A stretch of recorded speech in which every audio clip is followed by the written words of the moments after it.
जो बड़े बड़े गवर्नमेंट सेक्टर थे उन सबका निजीकरण कर दिया है और निजीकरण के आधार पर आरक्षण लागू नहीं होता। इसीलिए संविधान रहेगा तो हम लोग जिंदा रहेंगे। संविधान बचाना हमारे लिए बहुत ज़रूरी है और उसके लिए बाबा साहब की विचारधारा को हम लोगों को हमारे घरों तक, हमारे परिवार, हमारा समाज तक फैलाना बहुत ज़रूरी है, क्योंकि पाखंड में इन लोगों ने हम लोगों को उलझा रखा है। 11 अप्रैल को ज्योतिबा फुले की जयंती थी, 14 अप्रैल को आज बाबा साहब की जयंती है, लेकिन इस मनुवादी षड्यंत्रपूर्ण सरकार ने 11 तारीख से लेकर 14 तारीख तक टीकाकरण अभियान चलाया, जिसमें हमारे सारे अधिकारी कर्मचारी को उसमें उलझाए रखा ताकि वो समाज के अंदर जाकर हमारे महापुरुषों की विचारधारा को आगे न बढ़ाए। चुनाव हो रहे, उपचुनाव, जिसमें हजारों की तादाद में लोग इकट्ठे हो रहे हैं, लेकिन बाबा साहब और ज्योतिबा फुले की जयंती को मनाने के लिए इस देश में षड्यंत्रपूर्ण तरीके से हम लोगों को धारा 144 लगाकर और इस सोशल डिस्टेंसिंग के और कोविड-19 के नियमों का हवाला देते हुए हम लोगों को घरों तो कैद करके रखा है। हमने यहाँ पे भी प्रशासन के लिए बहुत बड़ा परमिशन मांगी कि हम लोग रैली नहीं निकालेंगे, लेकिन इकट्ठा होकर सभा तो कर सकते हैं। हमारी विचारधारा को, बाबा साहब की विचारों की, जो हमें संविधान विचारों की अभिव्यक्ति का राइट देता है, उसके तहत हम बात रखेंगे, लेकिन फिर भी हम लोगों को परमिशन नहीं मिली। तो ये एक बहुत बड़ा षड्यंत्र है। ये रामायण के पाठ करते हैं, हजारों की तादाद में लोग इकट्ठे होते हैं, कर्मकांड, पूजा पाठ, ये गवन करते हैं, उनको कोई तब कोरोना नहीं है। लेकिन 11 अप्रैल को इस देश का राष्ट्रपिता ज्योतिबा फुले की जयंती है तो कोरोना लागू हो गया। आज बाबा साहब की जयंती है, पूरा विश्व मना रहा है 130वीं जयंती, और बहुजन क्रांति मोर्चा के माध्यम से पूरे देश भर में आज के दिन 1,01,000 सेंटर पे जयंती का कार्यक्रम रखा गया है।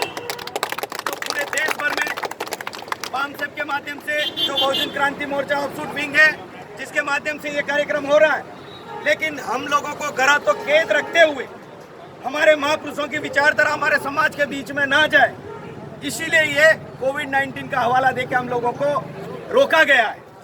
उपचुनाव में हजारों की तादाद में भीड़ इकट्ठी हो रही है, वहाँ मास्क जरूरी नहीं है। क्या कोरोना ऐसा कहता है कि मैं 14 अप्रैल को या 11 अप्रैल को ही आऊँगा? उपचुनाव में कोरोना नहीं आ रहा है। तो ये एक बहुत बड़ा षड्यंत्र है। इसके लिए हम लोगों को जानना और जागरूक होना बहुत ज़रूरी है। इसीलिए साथियों, आज बाबा साहब की 130वीं जयंती पर आप सब लोग आए समय निकाल कर, तो मेरा एक ही आपसे निवेदन आगाह है कि बाबा साहब की विचारधारा को जितना हो सके उतना आप लोग फैलाएं। घरों में बैठकर भी मैसेज के माध्यम से लोगों को फोन करके उसके माध्यम से भी हमारे महापुरुषों की विचारधारा को फैलाएंगे, तो जाके इस संविधान को हम बचा सकते हैं। संविधान बचेगा तो हम लोग महफूज रहेंगे, संविधान बचेगा तो हम लोग महफूज रहेंगे, और संविधान की वजह से हम लोग नौकरी पेशा वाले बनेंगे। आज हम डॉक्टर, वकील, इंजीनियर, युवा पढ़े हैं, ये बाबा साहब की बदौलत है। संविधान हमें हक अधिकार देता है। इस देश में राम राज्य लाने की षड्यंत्र किया जा रहा है। राम राज्य में हम लोगों को शूद्र बनाया जाएगा। क्या आप ब्राह्मण हो नहीं हो, क्षत्रिय हो नहीं हो, वैश्य हो नहीं हो, तो फिर क्या हो? आप शूद्र, और शूद्रों को पढ़ने, लिखने, बोलने, सीखने की शिक्षा का अधिकार नहीं है। आप चाहते हो कि बाबा साहब का संविधान की वजह से भारत में बाबा साहब का संविधान लागू रहे, या फिर राम राज्य लाए, या आप सब लोगों को सोचना है। इसीलिए आज की 130वीं जयंती में मैं आपको पुनः बधाई देता हूं और आपसे उम्मीद करता हूं कि बाबा साहब का जो सपना उन्होंने जो देकर जिम्मेदारी हम युवाओं को कंधों पे सौंपी, उस जिम्मेदारी को हम युवा उसको आगे बढ़ाते हुए बाबा साहब के कारवा को आगे बढ़ाएंगे। इतना कह के आपने मेरी बात को ध्यान से सुना, उसके लिए धन्यवाद। जय भीम, जय भीम, जय भीम, जय भीम, जय भीम, जय भीम, जय भीम, जय भीम,